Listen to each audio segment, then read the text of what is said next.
Oke, selamat malam teman-teman semua yang barangkali sedang menonton siniar atau podcast ini. Ini adalah program teman bicara, tapi sebetulnya ini mendadak podcast. Karena ini teman-teman yang sering datang berkunjung ke Sekretariat Komunitas Teman Baca. Jadi saya berinisiatif untuk menjebak mereka untuk mau diajak ngobrol-ngobrol gitu ya teman-teman ya. Oke, jadi kita nggak usah basa-basi lebih jauh ya. Mungkin masing-masing dari teman-teman bisa memperkenalkan diri. Dari aku dulu ya. Aku Dedi Ahmad Irmansyah, dipanggil Dedi, sehari-hari menjaga sekretariat atau perpustakaan Komunitas Teman Baca. Silakan berikutnya. Oh iya, aku Alfi. Gitu Kak Cid. Aku Alfi, aktivitas saat ini sehari-hari ya selain kuliah, juga masih aktif di lingkungan. Sebelumnya juga Mapala, jadi sampai sekarang masih aktif di gerakan-gerakan lingkungan hidup. Di mana Bang? Banyak, di kuliah di Unram, Fakultas Hukum. Sekarang jadi Fakultas Hukum dan Ilmu Sosial dan Ilmu Politik ya. Ya bareng lah sama teman-teman, sama Bang. Ini juga di Wanapala NTB juga. Wanapala. Sip. Oke, berikutnya Bang. Silakan. Oke, saya Arisa Digare sebagai ketua. Masih bentar lagi kayaknya ganti tahun ini sebagai ketua Ketua Wanapala NTB, Sekretariat Bersama Pecinta Alam Nusa Tenggara Barat, sebagai mahasiswa semester 6 di Teknik Lingkungan Universitas Nahdlatul Ulama. Oh, NU ya, kebetulan domisili dekat kawasan ekonomi khusus Mandalika. Oke, Mandalika. Berarti nggak lanjut 3 periode ini ya? Enggak ya? Kayaknya Bang. Berat. Kita lihat kawan-kawan besok banyak yang potensi untuk menggantikan. Oke, next. Perkenalkan kalau saya Rian. Kalau di kampus biasanya dipanggil Tube sih kalau di kampus. Tube. Rian, kuliah di Universitas Bumi Kora. Selain di dunia lingkungan, kebetulan juga di rumah saya sama teman-teman kami lah bergerak di dunia literasi juga. Ada salah satu komunitas yang kami bangun, ya mungkin sudah berjalan beberapa bulan lah ya, nggak terlalu lama lah. Ya itu aja perkenalannya. Oke, Tube, berikutnya silakan. Halo, perkenalkan namaku Randi, mahasiswa semester 6 dari Unram, dan ya kebetulan saya dari Mapala juga, dan di sini aku paling bontot sebenarnya. Abang-abangku semua di Mapala nih Bang Net. Dan jurusanku ya belum jurusan tadi ya. Aku mahasiswa ilmu lingkungan, baru semester 6. Jadi cocok lah paling bontot di sini. Ilmu lingkungan sama teknik lingkungan beda ya? Beda. Bedanya di mana? Bedanya kalau ilmu masih universal. Kalau teknik lebih spesifik lagi. Dan kebetulan di teknik lingkungan kami lebih spesifik ke pesisir. Oke. Area pesisir. Itu apa visi misinya? Berarti maritim ya masuk? Ya, masalah lingkungan pesisir lah yang dikejar untuk di teknik lingkungan Nahdlatul Ulama. Khusus Sentunu itu ya. Khusus Sentunu. Nah, kalau iya ya. Bukan ketambang ya? Bukan. Oh, bukan. Tapi kalau yang lari ke tambang banyak. Oh iya. Seharusnya dipersiapkan untuk itu kan. Oke, next. Terakhir. Halo, perkenalkan nama saya Usama, bisa dipanggil Sam, mahasiswa semester 8, Prodi Ilmu Hukum, Fakultas Hukum, Ilmu Sosial dan Ilmu Politik. Kesibukan sekarang sibuk kuliah aja. Terima kasih. Sama Bang. Tapi tadi apa di Mapala juga ya? Oh ya, saya di Mapala juga, tepatnya Mapala FAIC Unram. Oke teman-teman, terima kasih banyak sudah memperkenalkan diri. Jadi sebagaimana briefing kita tadi, teman-teman sudah lihat profil mereka, rata-rata latarnya itu kesamaannya itu di kepecinta alaman gitu ya. Kepecinta alaman. Jadi tema kita atau obrolan alat tongkrongan kita yang gak jauh-jauh lah dari soal lingkungan gitu.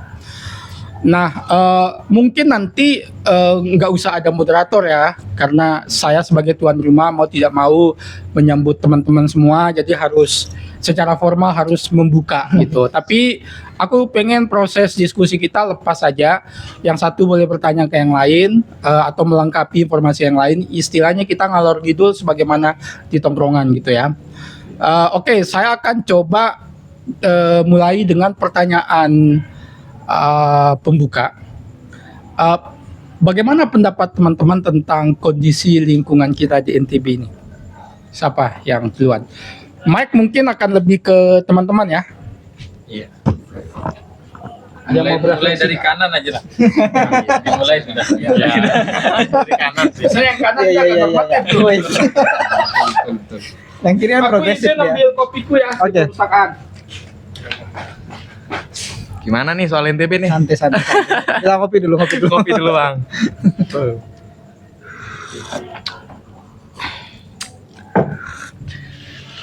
Lagi join juga ya. Ini join kita. Iya. Kopinya pahit lagi kan? Hmm, Kalau nggak pahit bukan kopi namanya. tapi Kopi tapi kebanyakan gula kan jadi manis. Ya. Makasih Bang Det. Nah, sebelumnya kita kesini nongkrong aja sih biasa di malam-malam sebelumnya juga tiba-tiba gak usah pulang ya, kita podcast. Iya, keadaan lingkungan NTB hari ini ya gitu bicara umum aja sih. NTB ini kan ada 2 pulau besar. Ada 2 pulau besar, Pulau Lombok dan Pulau Sumbawa. Ada 403 gugusan pulau-pulau kecil. Sekarang jadi 401. Jadi 2 pulau itu tidak dianggap sebagai pulau kecil. Jadi Kementerian Kelautan sama Kementerian Perikanan. Jadi dianggap bukan pulau. Jadi hanya ya dataran timbul yang kalau ombak naik dia udah nggak tenggelam lagi gitu. Jadi Jadi pasir ya? Ya, jadi pasir. Berarti yang tereliminasi tadi ada 2. Ada dua. Di mana dia kalau boleh tahu? Dia di Gili. Maksud saya di Lombok atau Iya, dia di Lombok? satu di Sumbawa, satu di Sumbawa. Oke. Kalau Satu di yang di Sumbawa. sini itu ada Gili Kedis di Sekotong. Oh, Geli Kedis ya. saya tahu. Ya, itu kan juga timbul tenggelam tuh, sama kayak Gili Pasir. Ya, jadi udah tidak terhitung pulau Ya, sudah. tapi di Gili Kedis ini bang ada pepohonan segala juga ada atau Ada Oh, ada. kayak gitu. ada Ya, pepohonan lanjut ya? dulu. beberapa memang ada yang cuma pasir timbul doang kan. Oh, iya. Begitu ini Iya, iya. tenggelam. Nah, dari 403 ya 401 gugusan pulau-pulau kecil kita di NTB ini sangat rentan sekali sebenarnya. Rentan sekali keterancaman terhadap kerusakan lingkungan. Apalagi NTB kita tahu nih banyak investasi skala besar. Pertambangan, Ya. tambang emas, lalu ada banyak galian C. Banyak galian C, mineral bukan logam ya, MBLB kita sebutnya. Itu banyak sekali terutama di Lombok Timur. Nah, jadi belum lagi investasi di daerah pesisir, misalnya Tambak Udang. Sepanjang garis pantai kita kalau kita lihat tuh tambang Tambak Udang aja itu. Nah, belum lagi di kawasan hutan. Banyak. Belum lagi di kawasan-kawasan yang seharusnya itu menjadi zona lindung tapi justru dieksploitasi. Nah, artinya secara umum keadaan lingkungan hidup kita di NTB ini memprihatinkan, dan karena kita gugusan pulau-pulau kecil maka itu tinggi tingkat kerentanannya dibandingkan dengan pulau besar.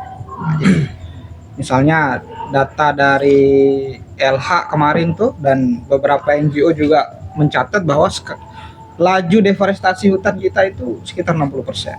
Oh, Jadi luas daratan NTB ini kan 2,1 juta hektar. Hutan kita itu sekitar 1,1. Jadi hampir setengahnya itu dataran di NTB ini tuh hutan. Kawasan hutan. Nah, itu laju deforestasi itu sekitar 60%. Disebabkan oleh apa ya? Itu tadi investasi skala besar. Meskipun investasinya skala besar, tapi NTB belum keluar nih dari zona 10 provinsi termiskin di Indonesia.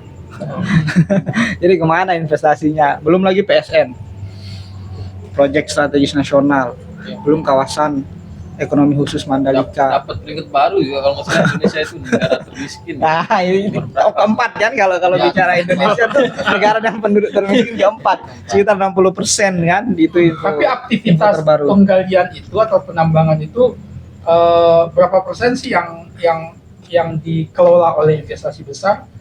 Dan berapa atau memang kita punya ada yang sifatnya liar gitu Yang investasi skala besar banyak dan misalnya tentu akan ada, itu kan pendapatan negara. Pendapatan negara dan juga pendapatan daerah. Itu juga pendapatan daerah. Tetapi juga yang petty juga banyak. Pertambangan tanpa izin, pertambangan ilegal tuh banyak banget. Nah, sekarang banyak banget gitu. Banyak sekali yang yang liar lah gitu. Dan apa sebenarnya peran pemerintah misalnya dalam menertibkan itu, kan kita belum bisa melihat secara konkret apa yang dilakukan pemerintah di situ. Jangan-jangan kayak yang kemarin tuh muncul berita, ini banyak tambang galian C ilegal nih, solusinya gimana? Kasih izin biar nggak ilegal. Lah itu kan paradigma yang keliru. Tindak dulu dong, ya kan? Itu kan melanggar hukum, harusnya tindak dulu. Itu dari sisi industri ekstraktif ya. Belum lagi dari sisi misalnya tata kelola sampah.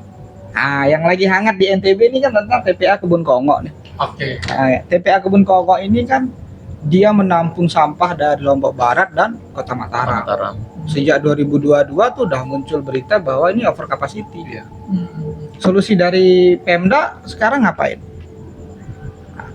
Apakah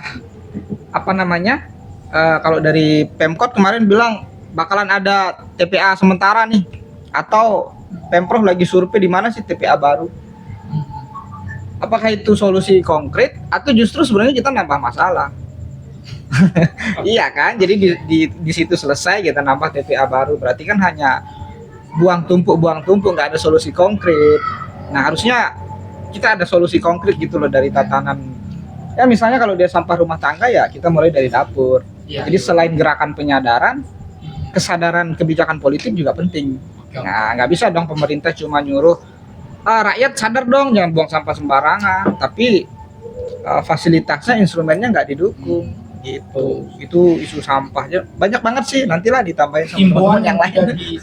Himbauan yang tidak diikuti dengan penyediaan fasilitas itu ya. Iya. Jadi harus didukung juga dengan fasilitas yang ada. Dan sistem pengelolaannya itu ya, sampah itu nggak harus selesai, nggak bisa selesai di TPA. Dia harus dimulai dari sumbernya. Kalau dia sampah rumah tangga ya dimulai dari dapur. Kalau dia sampah industri ya dimulai dari produksinya, dari industrinya. Nah, negara, pemerintah harus berani tuh ngambil kebijakan di mana nih nyelesain dari sumbernya. Harusnya ke situ, jangan masyarakat saja yang disuruh sadar. Mau setiap hari kita bersihkan pesisir, yang nggak bisa bersih sampahnya, akan dari hulu dia. Harus ada satu kebijakan tata kelola sampah dan tata kelola sumber daya alam yang adil dan berkelanjutan. Kira-kira gitu sih. Itu keadaan umum nih di NTB kalau kita bicara lingkungan. Belum lagi yang lain-lain, nantilah ditambahin oleh teman-teman. Silakan ada yang mau ditambahkan. Iya, jangan saya sendiri kayak kuliah umum dia. Yuk, ayo Bang Cil. Ya, secara umum memang seperti itu gambarannya, tapi memang kalau di NTB banyak aspek yang jadi permasalahan. Kalau kita ada coba telah dari segi kebijakan, memang ada banyak hal yang tumpang tindih sebetulnya dari segi penentuan kebijakan. Ya tanda kutip lah kita menilainya sekedar programatik saja lah kalau kita coba menelaah kebijakannya kan. Karena memang nggak dilakukan by riset loh, seremonial. Jadi kalau semua dilakukan by riset, tentu saja yang akan dilakukan utama yaitu kalau memang itu udah pelanggaran, pastinya penegakan hukumnya, baru mungkin bertahap kepada evaluasi, terus baru ke penyusunan rencana ulang ke depannya. Begitu juga persoalan sampah. Ketika kita berbicara bagaimana menyelesaikan persoalan sampah mulai dari by riset, meneliti mungkin yang harus dimunculkan duluan itu solusi konkret apa yang akan kita lakukan agar sampah ini berhenti seharusnya, bukan apa yang akan kita lakukan untuk memperluas tempat sampahnya. Maka akan ketemu nanti langkah-langkah berkala yang akan kita dilakukan. Kalau ketika waktu itu anggarannya belum cukup, mungkin kan biasa pemerintah alasannya seperti itu, anggaran belum cukup dan sebagainya. Mungkin ketika sudah wacanakan menggunakan riset itu kan bisa dilakukan berkala.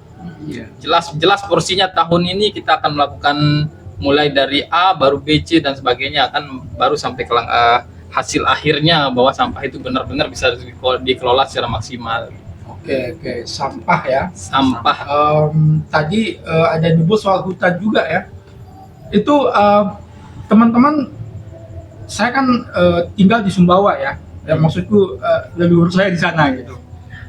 Tinggal di Sumbawa di daerah yang salah satu hutannya itu jadi penunjang lah kayak gitu. Sekarang di Empang, kita tahu ya, dekat. Secara administratif sudah tidak berdekatan dengan Dompu, tapi dulu kan sebelum mekar ada kecamatan satunya yang jadi Taranu itu, kan setelah Pelampang Empang. Nah, dulu kan sekarang sudah mekar menjadi Taranu. Taranu secara administratif berbatasan dengan Dompu gitu. Nah di sana itu waktu saya masih kecil itu saya sering ke hutan bersama ayah saya sama ibu gitu kan. Misalnya kalau butuh kayu nih untuk bikin pagar segala macam, ke sana kayak gitu segala macam gitu. Nah saya kan kuliah di Makassar, pulang dari Makassar belasan tahun di sana itu hutan itu sudah nggak ada. Sekarang berganti berganti jagung semua. Secara harfiah ya, misalnya ini ini bukit ya. Iya. Kemudian di sini pantai. Iya. Hanya berjarak 1 meter dari pantai. Jagungnya batasnya. itu parah. Nah, yang saya mau tanyakan, teman-teman barangkali kan lebih lama di sini gitu ya. Bisa diceritakan nggak sih setidaknya 10 tahun terakhir atau dikasih semacam ruang waktu gitu, laju kerusakan hutan kita separah apa sih sebetulnya dari tahun ke tahun gitu. Anak-anak pecinta alam nih yang biasanya sering ke hutan nih. Bang Ari. Sebenarnya agak berat membahas ini. Sebenarnya saya selaku, nanti takutnya dibilang kita sok tahu. Sebenarnya saya sebagai mahasiswa semester 6 Teknik Lingkungan, jadi sedikit pernah berada di Empang, Bang. 1,5 bulan lah saya di sana melakukan kegiatan lah di wilayahnya Bang Dedi. Jadi bisa dikatakan Pulau Sumbawa itu adalah korban daripada alih fungsi hutan kayak gitu. Kenapa saya bilang kayak gitu? Jadi sesuai dengan fungsi hutan itu kan ada 3 tuh, hutan produksi, lindung, dan konservasi. Nah, terjadi kerusakan itu dari tahun 89 sebenarnya, Bang. Jadi kenapa saya bilang kayak gitu? Kenapa banyak tanaman jati? Karena dulu pernah menjadi kawasan industri di situ, hutan industri, yang dimana hutan primer itu dirubah menjadi tegakan monokultur, jati, snorkeling, dan ternyata ada perjanjian masyarakat dengan pemerintah. Jadi jikalau sekarang anggap Bang Dedi punya buyut yang melakukan kegiatan tersebut, nanti Bang Dedi yang seharusnya menikmati bagi hasil dengan pemerintah, tapi yang terjadi kan perubahan fungsi lagi menjadi lindung karena berubah pemerintahan dari Soeharto, kemudian B.J. Habibie, Gus Dur, Megawati, itu sudah menjadi hutan lindung. Jadi itu ada kekecewaan. Jadi selama saya di Empang itu saya menanyakan, ternyata sekian ribu hektar wajar saja sekarang berubah menjadi kawasan jagung atau lahan pertanian. Mungkin kalau menjadi kebun masih ada kemungkinan kayak gitu. Sebenarnya kalau dari persepsi kami sederhana, kenapa dulu orang datang ke sini karena kita memiliki kawasan yang memiliki rempah yang tinggi, kenapa tidak sekarang kembalikan? Dan di saat 1,5 bulan di Empang itu pun kami menanyakan, ini pasti sungai dulu pasti ibu bisa berenang di sini. Dan sekarang 2014 itu kejadiannya. Ya, betul. Sungai tempat saya mandi sekarang sudah nggak ada. Ya. Tempat belajar berenang itu udah nggak ada. Dan bisa dikatakan airnya sudah sekadar air yang mengalir saja. Itu iya. Jadi Empang itu juga memiliki hutan yang dimana di sana ada jenis pohon yang endemik. Itu kayak kayu ulin yang memiliki kualitas nomor 1 itu kayak gitu. Jadi Pulau Sumbawa saat ini menurut kami layaknya dia dikembalikan menjadi tegakan-tegakan yang memang dulunya kemirinya di sana besar, kemudian apa namanya ya pohon-pohon buah kayak gitu, yang dimana ya kalau sekarang masih bertahan dengan komoditi musiman jagung, maka yang terjadi di saat panen kan kerjaannya orang Empang tuh pergi cari air setiap hari kan, berarti kan anggap dia punya keuntungan sekian puluh juta, tapi aktivitasnya tiap hari setelah panen dia mencari air terus. Lahan ternaknya pun sudah mulai berkurang karena apa? Tegakannya itu sudah mulai berkurang kayak gitu. Itu menjadi problem untuk NTB. Ya, khususnya di Pulau Sumbawa dan wilayah Lombok bagian selatan. Wah, itu kan sama semua itu kasusnya itu. Sama semua. Apalagi di daerah saya yang dimana sangat kekurangan air kayak gitu. Karena jujur nggak usah kita jauh-jauh dari tempat kita podcast saat ini, sekitar 5-6 kilo ke utara ini sudah menjadi kebun, bukan kebun lebih tepatnya sudah alih fungsi menjadi pertanian, karena di sana udah didominasi hampir dengan pisang, talas kayak gitu, hampir ada yang mengganti menjadi cabai.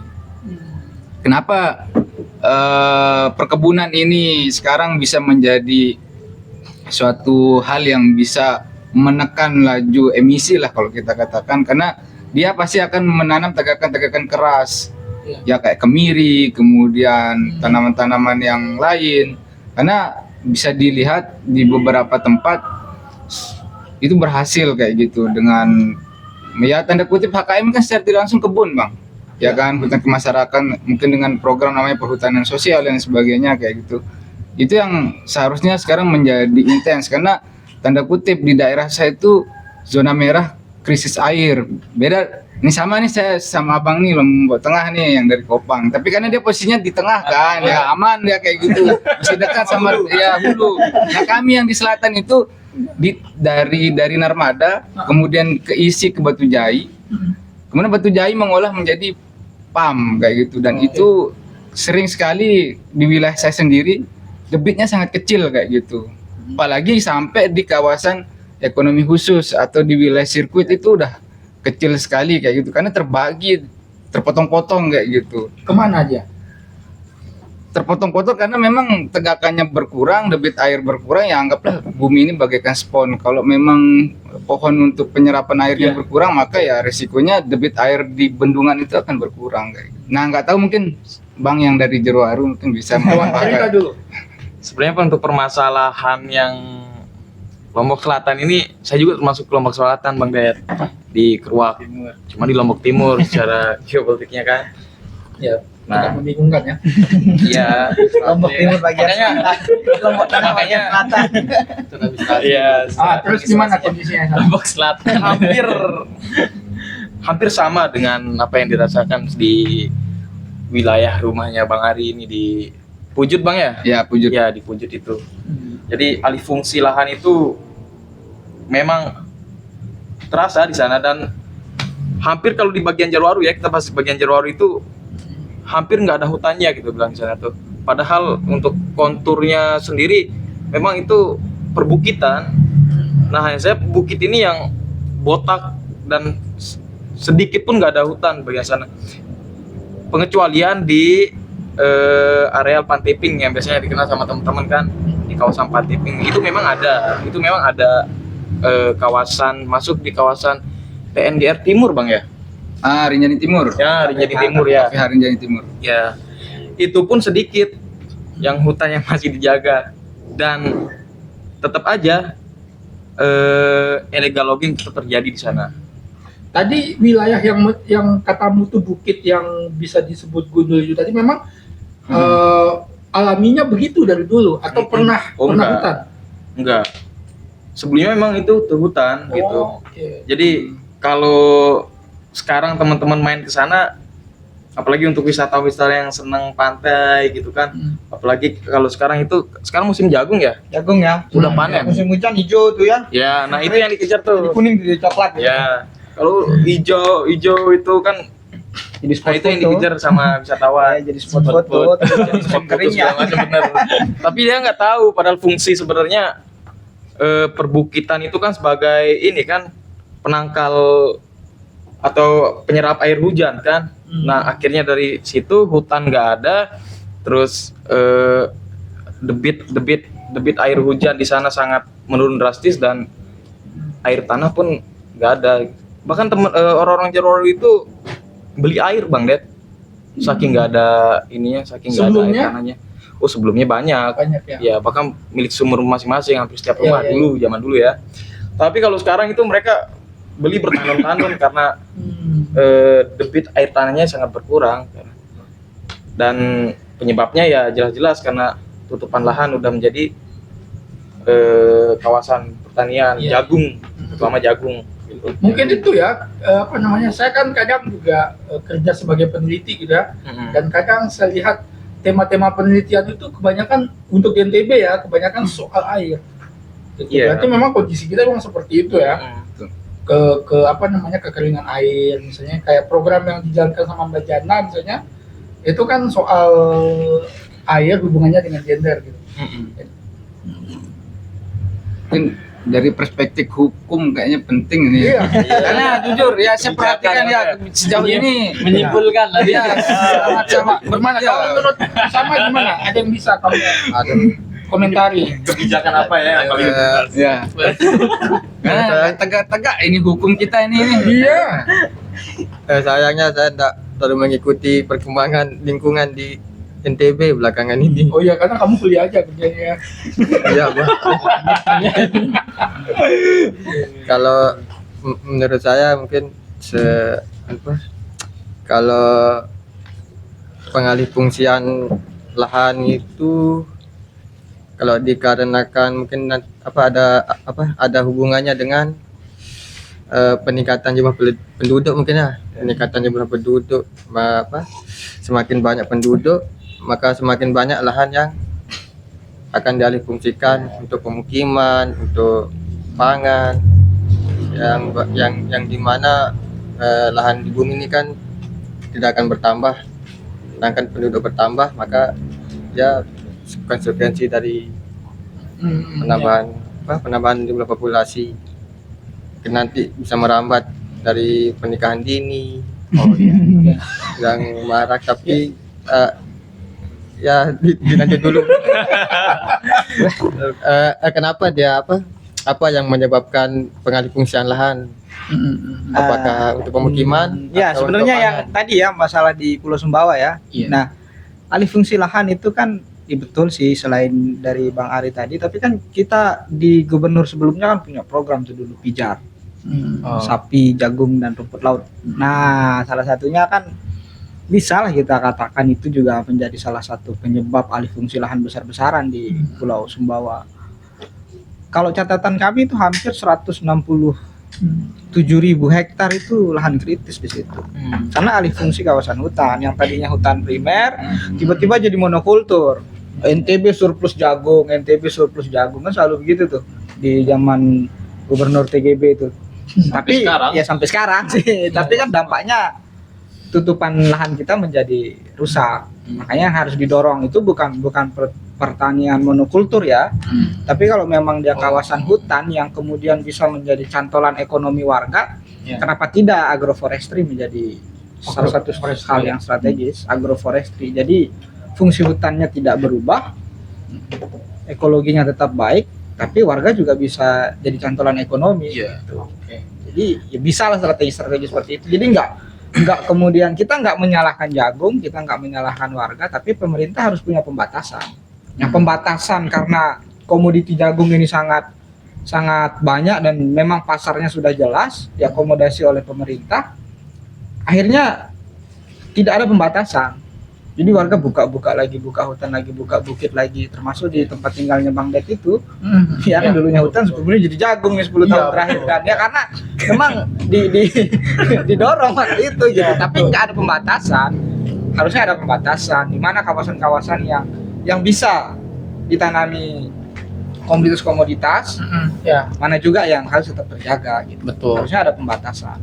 Iya, karena yang bikin saya kaget itu ya, baru pertama kali selama saya hidup itu menemukan kenyataan 5 menit saja hujan turun itu di hutan ya, itu langsung banjir. Dan parahnya kan yang di bawah bukan air, Tanah. sedimen tanah itu loh. Itu kan parah banget tuh. Banjir-banjir di Jakarta tuh masih dalam bentuk genangan ya. Tapi ini bahaya itu. Iya, bahaya. itu. Kerikil. Nah, yang parah kemudian adalah konflik sosialnya antara yang masyarakat yang hulu sama hilir itu mulai bertengkar. Padahal sebelumnya nggak pernah ada. Sekarang tiba-tiba misalnya, saya kan memang bagian atas tuh di desa Jotangnya, yang dekat hutannya, Ya. bukan di desa Empangnya.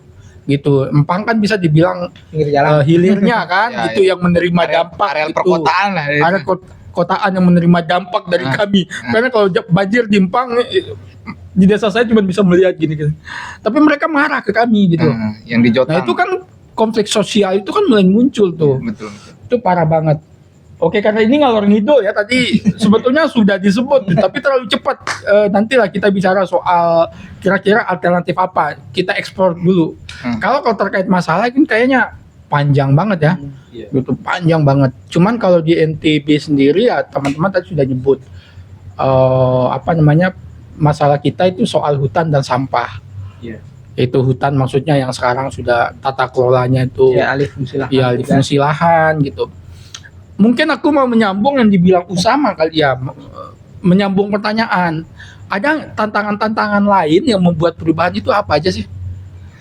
Tadi kan sudah nyebut tuh soal investasi besar gitu kan. Iya. Kemudian ada soal Penambahan populasi. perubahan penambahan populasi. Itu kan membuat tantangan-tantangan soal lingkungan hidup ini kan semakin besar gitu. Ada yang bisa dieksplor lebih jauh nggak terkait dengan tantangan-tantangan? Karena saya pikir perlulah kita hamparkan dulu apa yang menjadi tantangan kita sebelum tiba pada solusi. Karena kan kita untuk menguji solusi itu tepat atau tidak kan kita bandingkan dengan tantangan apa yang kita punya gitu. Gimana? Ada yang mau ngomong? Silakan. Apa? Kalau ya kita ngomong untuk Pulau Lombok ya, saya untuk berstatement untuk Pulau Lombok. Pulau Lombok dengan luasan 4.000 km persegi sebenarnya cukup ya. Cuman yang menjadi kelemahan tantangan kita di sini adalah infrastruktur irigasi. Sejauh ini dengan adanya Danau Segarana tidak pernah ada ditemukan di suatu pulau yang dimana sulfur airnya itu besar dikatakan di sini. Tapi kok bisa kering di wilayahnya saya dan Bapak ini kayak gitu kan di Jerowaru. Karena memang tidak diperhatikan di infrastruktur tersebut. Banyak ya irigasi gitu. Mungkin betul ya akhirnya ekosentrisme muncul ya, karena betul ya pertumbuhan penduduk, kebutuhan pangan, akhirnya menggunakan lahan-lahan baru. Sebenarnya bisa dikatakan wilayah Lombok Tengah itu banyak lahan yang tidur. Karena irigasinya tidak maksimal di situ tuh. Andai kata dia maksimal, maka sebenarnya Pulau Lombok ini tercukupi untuk kebutuhan pangan kayak gitu. Nggak perlu kita buka hutan lagi. Karena sawah-sawah itu saya rasa udah cukup, dan di mana ya Pulau Lombok dan Pulau Sumbawa ini bisa ditopang dengan aktivitas yang dibilang Bang Topan tadi, agroforestry sangat-sangat menarik kayak gitu. Dan memang ya kalau kita flashback ke belakang, agroforestry udah jalan sebenarnya di Lombok ini kayak gitu. Tapi tiba-tiba ada swasembada pangan, gogor rancah, itu kan suatu tantangan-tantangan yang akhirnya dihadapi oleh masyarakat ya. Penyakit yang ditinggalkan sama Orde Baru. Ya akhirnya Profesi hijau kan. ya akhirnya perubahan iklim yang muncul. Ya sebenarnya ya tanda kutip yang sering kita lihat di beberapa sosial media, ya mungkin Lombok masih laju deforestasinya tidak tinggi. Sumbawa mungkin dikatakan 60%, tapi beberapa tempat yang lain juga membuat ya kayak contohnya kayak sekarang ini Mei ini masih intensitas hujan sangat-sangat tinggi. Yang dimana sekarang banyak beberapa komoditi pertanian, tembakau dan kawan-kawannya itu ya akan bisa dibilang rusak seperti terancam kayak gitu. Nah ini yang sebenarnya tantangan besar sebenarnya, bagaimana memaksimalkan potensi air yang ada di Pulau Lombok kayak gitu. Jadi yang selalu kita perdebatkan kayak contohnya Pandan Dure. Pandan Dure itu sudah sejauh mana mereka mengaliri? Kan masih hanya beberapa kecamatan, Pak.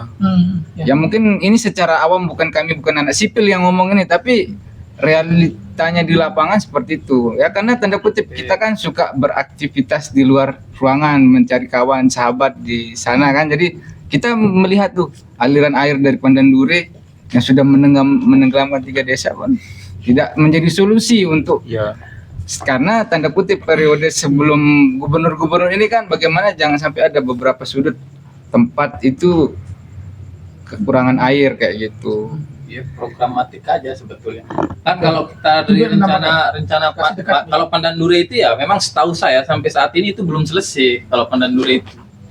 Sampai saat ini belum pernah kita mendengar seremoni pelepasan tanggung jawab dari pembangunan ke pemerintah daerah itu belum. Kalau idealnya apa sebetulnya yang perlu di Kalau menurut saya tata kelola lingkungan hidup itu harus dijalankan sebaik mungkin dan secara sebijak maksimal, mungkin. dalam Maksudnya konteks Pandan Dure ini ya? hampir dari semua kalau saya menurutkan. Oke. Kan di Rinjani saja kalau kita flashback ke 10 sampai 20 tahun ke belakang itu ternyata di bagian selatan itu juga mengalami kerusakan gitu. Saya baca di bukunya Pak Rinjani kalau nggak salah itu yang sampai menghasilkan kesepakatan antara 3 bupati kalau nggak salah dengan TNGR itu. Apa nama judul bukunya itu? Memang di sana diceritakan bahwa hutan di Rinjani itu benar-benar rusak dulu waktu itu. Sampai ada melakukan penelitian teman-teman Pak Rinjani, apa mungkin kepanjangannya di sana. Saya nggak selesai baca karena itu buku pinjaman. Iya. Saya coba cari lagi dan tidak tahu di mana tempatnya kan. Jadi agak susah. Itulah nasibnya buku yang tidak selesai kita baca. Iya. Misteri. Tapi maksudnya menarik loh, Rinjani yang untuk saat ini mungkin kita lihat dengan cukup baik, ternyata punya catatan yang kelam juga gitu. Maksudnya, yuk kita bisa transisi dari yang kemarin itu benar-benar rusak sampai yang kita lihat sekarang walaupun belum maksimal. Tapi kalau tata kelola lingkungan, aspek lingkungan kita baik, berarti kan penegakan hukum juga perlu di sana. Termasuk soal jagung dan sebagainya itu. Di wilayah selatan yang memang dominan menanam jagung, terus Bima, Sumbawa dan sebagainya itu kan nggak selesai karena seperti yang disampaikan tadi itu nggak ada pembatasan. Lalu kemudian ketika kita berbicara tentang pembatasan, apakah kita langsung menyasar masyarakat? Ya nggak gitu. Berarti kita harus menemukan satu tata kelola yang baik gitu. Mungkin kita bisa mulai dari perusahaannya inilah. Kita coba tegakkan hukum di perusahaan. Kalau jagungnya ditanam di kawasan hutan, ya perusahaan harus tegas, itu nggak boleh menerima. Kalau perusahaan itu mengambil jagung yang ditanam di kawasan hutan, berarti sanksinya ke perusahaan, bisa jadi seperti itu. Begitu juga dengan tata kelola sampah. Kan kita berbicara sampah di sini, masyarakat buang sampah di sembarang tempat, terus tidak pilih-pilih puli, tapi kita nggak tahu ternyata masyarakat itu kan bukan beli sampahnya, tapi beli produknya. Nah, berarti kan Itu yang dilupa ya. tanggung jawab perusahaan itu yang nggak ada sebetulnya. Nah, tata kelola seperti ini kan yang harus dibangun dan harus ditegakkan gitu. Hampir di semua aspek kalau kita berbicara lini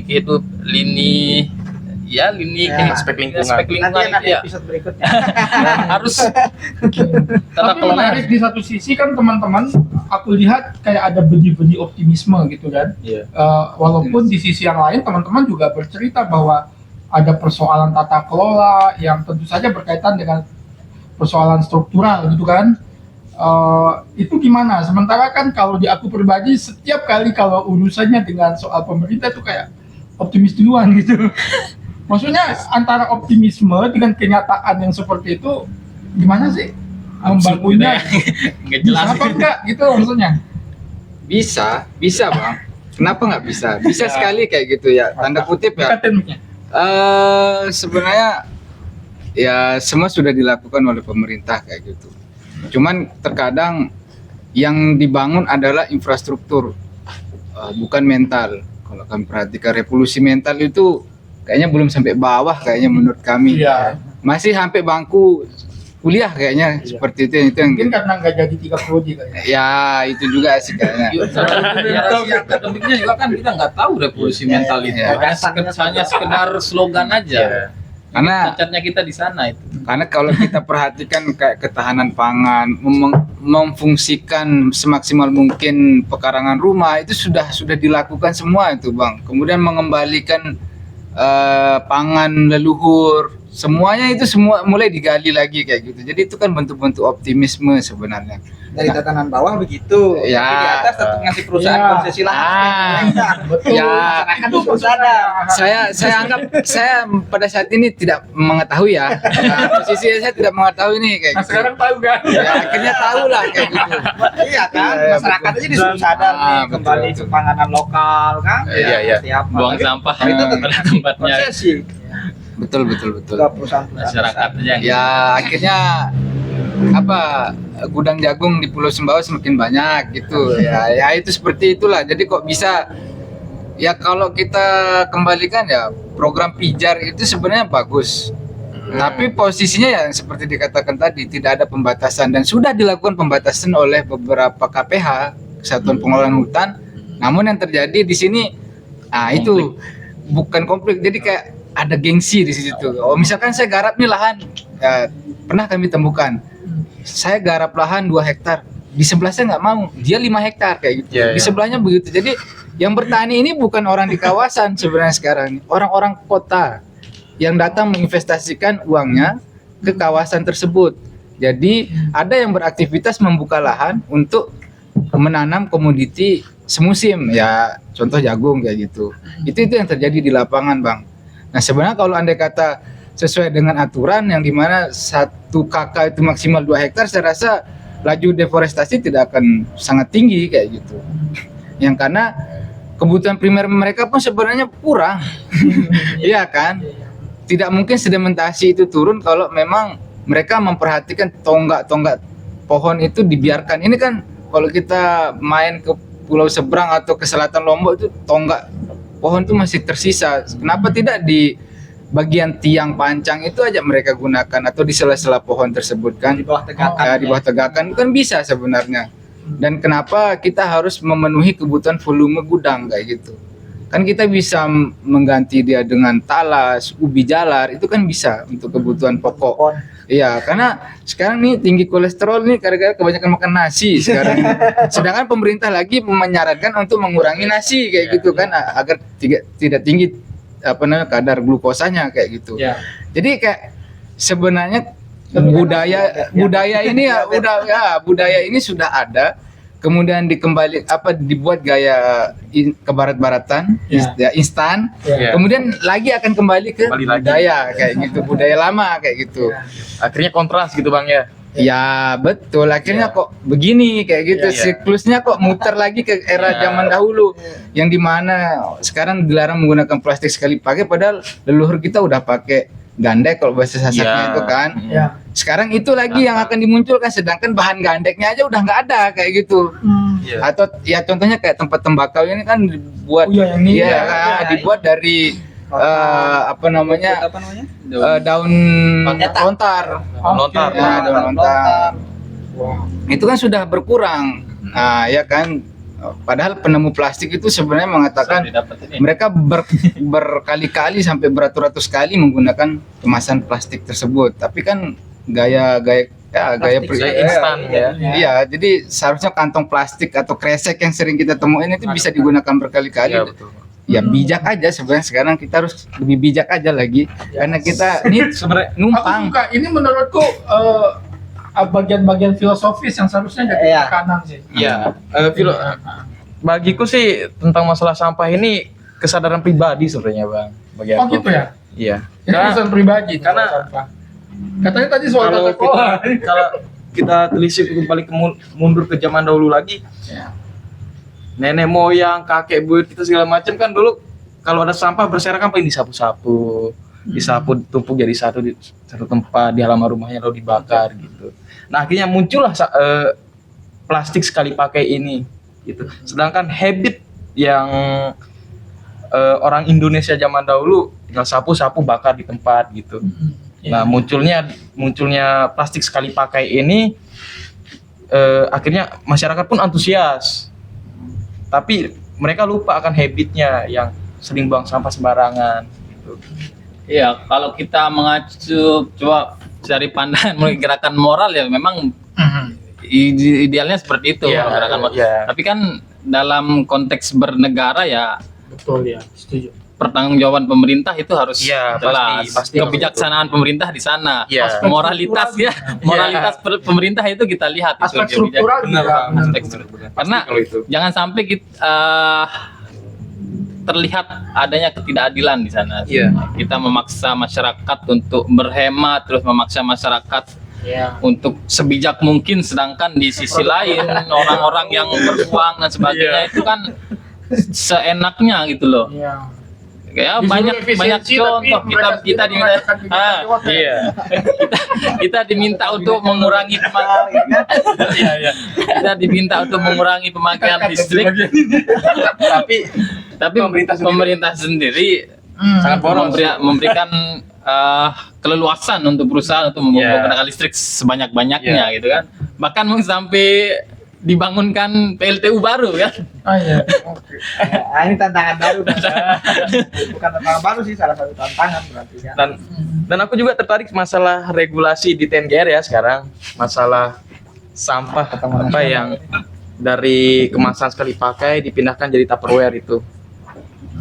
Rinzani waste. Iya, Zero waste. Zero waste, jadi zero waste. Ya oke di atas bersih, tapi di bawah apa kabar gitu kan gitu Bang kan, logikanya gitu. Maksudnya kalau hanya sekedar memindahkan wadah dari sekali pakai ke Tupperware, ya what's next masalahnya? Di bawah kan numpuk akhirnya. Nah yang di bawah itu mau dikemanakan gitu. Padahal kalau idealnya ya kalau mau yang memang zero waste ya dari rumah gitu packing dan kebutuhan logistik segala macamnya. Idealnya begitu. Idealnya begitu. Balik lagi ke idealnya begitu. Betul Tapi memang. tidak sesederhana itu. Iya. Ya betul, tadi dari sisi individu habit ya harus memang Iya. kesadaran itu kan dari kita. Iya, Tapi ada satu teori hukum itu bilang bahwa Nah, mana ini?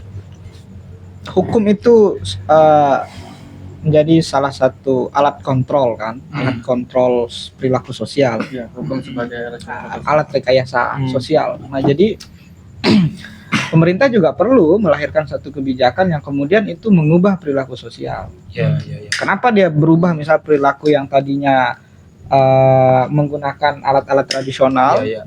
lalu beralih ke tiba-tiba ke plastik Kemasan sekali sekali pakai, pakai. kan itu karena kebijakan Iya. juga.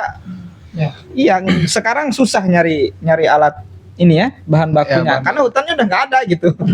Jadi hutannya sudah mulai berkurang, tempat tumbuh ini ya kebutuhan kayak rotan, keta dan ini terbatas, lalu dicekoki lagi sama produk-produk yang terbuat dari plastik gitu kan. Ya wajar. Sama seperti di tata kelola sampah misalnya. Kalau hanya dari kesadaran bisa saja, tapi kan gerakan kesadaran itu tidak kuat ya ketika tidak dibarengi dengan gerakan politik. Iya. Sudah masyarakatnya sadar, pemerintahnya mengeluarkan kebijakan politik, bisa satu kebijakan yang mengarahkan kepada warga itu harus buang sampah di sini, ya harus dikelola seperti ini.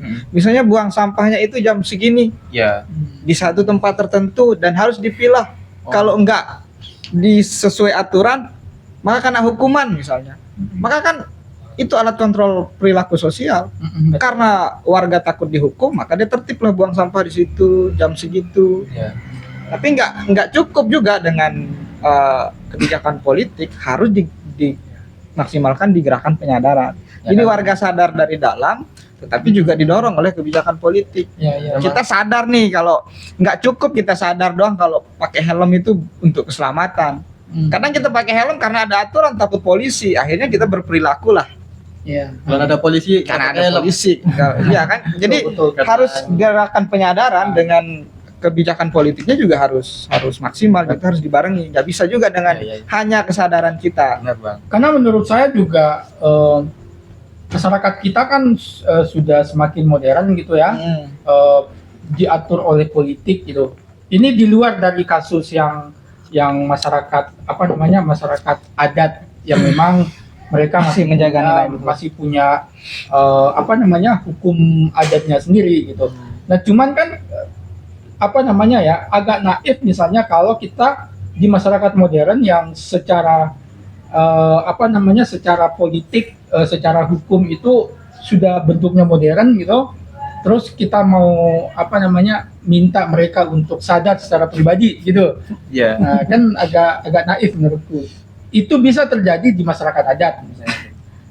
Tapi kalau di ini menurutku tetap harus ada kesadaran politiknya ada. Iya. Gitu. Iya. Memang faktor-faktor penyebab kerusakan lingkungan ini memang faktor-faktor penyebab kerusakan lingkungan ini memang tidak bisa dianggap berdiri sendiri, memang seperti ekosistem yang dimana satu dengan yang lainnya itu saling terkait. Kalau dari kesadaran tanpa fungsi kontrol dari pemerintah tidak bisa Kental Ya, jadinya. lemah juga. ya percuma juga. Sudah ada fungsi kontrol lebih rendah, ada kesadaran dari masyarakat juga percuma. Karena menurutku kalau tidak ada kesadaran politik itu gerakan moral itu akan mudah sekali dimanfaatkan gitu. Maksudku gini, misalnya contoh ya, dulu misalnya sebelum revolusi hijau, model petani kita ya masih bukan mengejar produksi yang harus Ya, kuantitasnya kuantitasnya volumenya enggak besar. gitu kan gitu, tapi Cukup memperhatikan untuk soal lingkungan kebutuhan. gitu. Ya. Tapi revolusi hijau itu kan mereka memaksa tanah untuk terus hamil, untuk terus subur gitu kan. Tapi iya, makanya revolusi hijau kan ya teman-teman tahu sendiri ya, saya cuma mengulang saja gitu informasi sejarahnya gitu. Revolusi hijau kan sebetulnya swasembadanya itu kan cuman berhasil berapa tahun saja gitu. Setelahnya kan nggak ada apa-apa, rusak, tanah rusak gitu. Ya. Nah tiba-tiba pasca reformasi ada gerakan untuk kembali lagi menjadi organik. Nah persoalannya itu aku kembali ke kalau kita tidak punya kesadaran politik, kita barangkali akan tidak menemukan ketidakadilan dalam soal ini. Misalnya kita kembali ke pupuk organik, tapi persoalannya petani tetap membeli pupuk itu. Padahal kan sebelumnya seluruh pengetahuan tentang membuat pupuk itu kan petani, Dan itu turun temurun. turun-temurun. Temurun pengetahuan. Jadi menurutku ya tetap saja, walaupun kita kembali organik, tapi persoalan struktural itu tetap berbuah ketidakadilan kepada petani, ya sama saja. Makanya perlu memang kesadaran politik Ya. itu muncul di Jadi, saat sekarang. Pemerintah sebagai penguasa, pemangku kebijakan harus punya kesadaran itu dulu. Ya kan, kesadaran itu dan wawasan itulah dituangkan dalam bentuk kebijakan politik. Baru ketemu kontrol sosialnya. Iya, jadi enggak. Iya, harus rumah ini. juga kebetulan seperti itu terjadi gitu, walaupun secara pengelolaan di akhir belum maksimal ya, tapi paling tidak tentang sampah ini kebetulan kita pernah ya punya kepala desa yang memiliki kesadaran tentang sampah, dan dia juga berani menggelontorkan dana yang cukup besar untuk bagaimana mengangkut sampah itu di setiap rumah-rumah masyarakat gitu.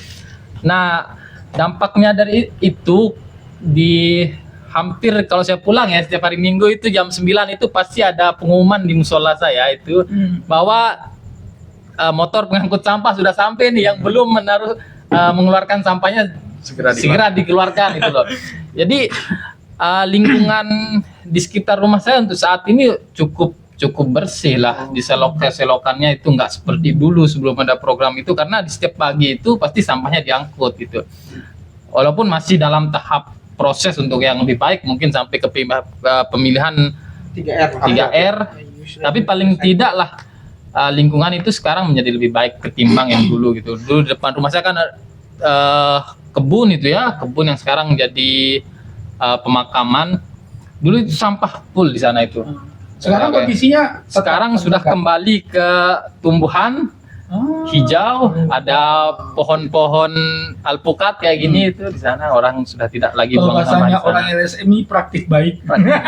Praktik baik, tapi paling tidak karena pemerintah saat itu memiliki kesadaran itu, maka masyarakatnya mengikuti. Bahkan kalau sehari saja tiba-tiba tidak datang motor pengangkut sampah itu, ya habis kepala desa itu dicari itu loh.